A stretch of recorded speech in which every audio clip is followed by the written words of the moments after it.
Welcome to our last symposium, Habitat 21. This ties in with our exhibition, and I would cordially invite you to have a look at the exhibits. The topic of the symposium, as I said, is linked with the exhibition. So what we are trying to do is use different approaches, different perspectives to look at the major challenges that we will be confronted with in the 21st century as a result of urbanization. We want to show up methods, trends, and to show that we live in a highly diverse world. What we have here in Europe cannot be transferred directly to India, China, Syria. I would just like to mention my first visit in China years ago. I was overwhelmed by the number of people there. It's something that we simply cannot imagine here in Europe. This is something you must have experienced in order to understand that our European approaches will not work there. It's different dimensions, so it's necessary to use different tools. So I'm very happy that today we have a symposium where we will see practical and theoretical examples from different regions of the world, and I'm also looking forward to the discussion. We'll try to keep presentations short so that we have enough time for a discussion, because I think it will be in the discussion that we will learn more about the different potential approaches. So I'd like to start with the first presentation. The first presentation is about a project which Ars Electronica Solutions,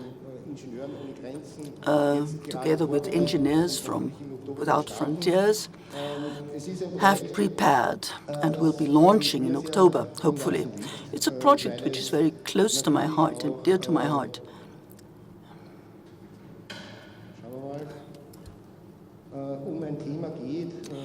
It's about a topic which is something like a model. It's an example that could be found everywhere in the world. Nepal. The starting point for this project was the earthquake in Nepal, which was widely covered by the media. I have a good friend in Kathmandu. I went there. There's a special mountain region in Nepal, showing you a few pictures here to illustrate where the most serious damage occurred. That was the region around Kathmandu, in fact.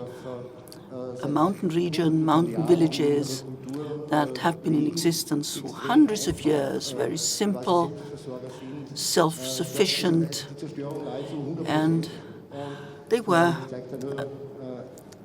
there was nearly 100% destruction. I'll show you a video.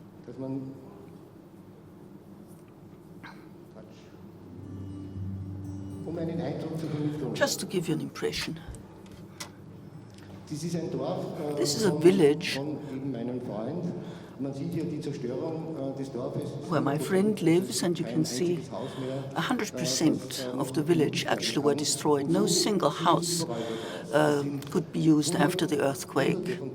Hundreds of villages were in the same situation. Almost 3 million people were affected by the earthquake. And the extent of the disaster was just enormous. So we thought that we might take this as a starting point for a model project which over several years would try to rebuild this region in a sustainable manner. It's not about survival, it's about beyond survival. So it's more than just rebuilding the houses. It's about giving people a new perspective, linking them with the outside world. And this, of course, involves a number of consequences. What are these people supposed to do following this destruction?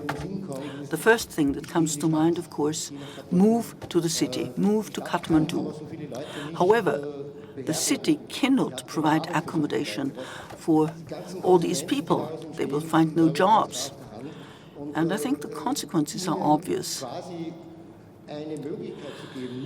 So we should give these people an opportunity not just to rebuild their houses, but to turn the village into an urban region in a virtual manner, to connect the villages, but maintaining the old traditions, not robbing them of their culture, making it possible to live for them the way they want to live, but giving them a choice, with the help of technology, to develop a perspective for themselves, which makes it possible for them not to just live from what they grow in their fields, but to develop a sustainable system that opens up new perspectives and opportunities. So this was the starting point of this project.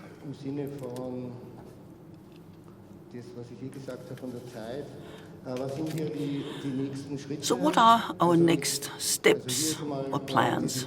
This is the Nepal project, our lab,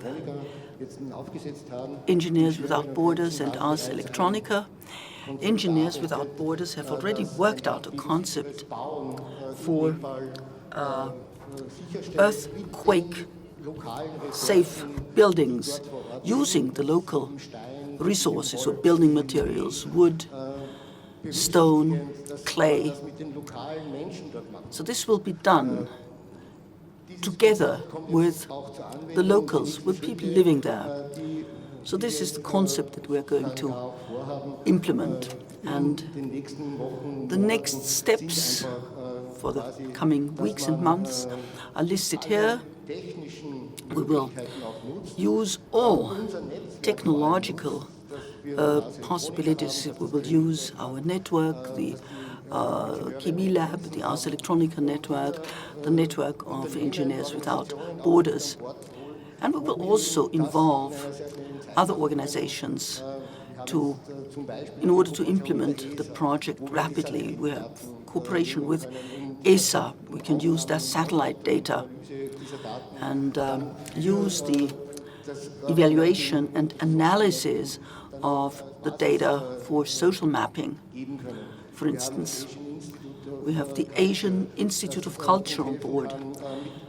They can help us work with local people, students, and other peoples on site.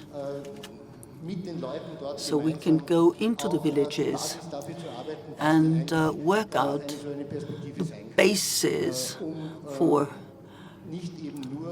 this project. As I said, we do not just want to rebuild the houses, we want to make sure that there will be a development which is sustainable. So much on the Nepal project.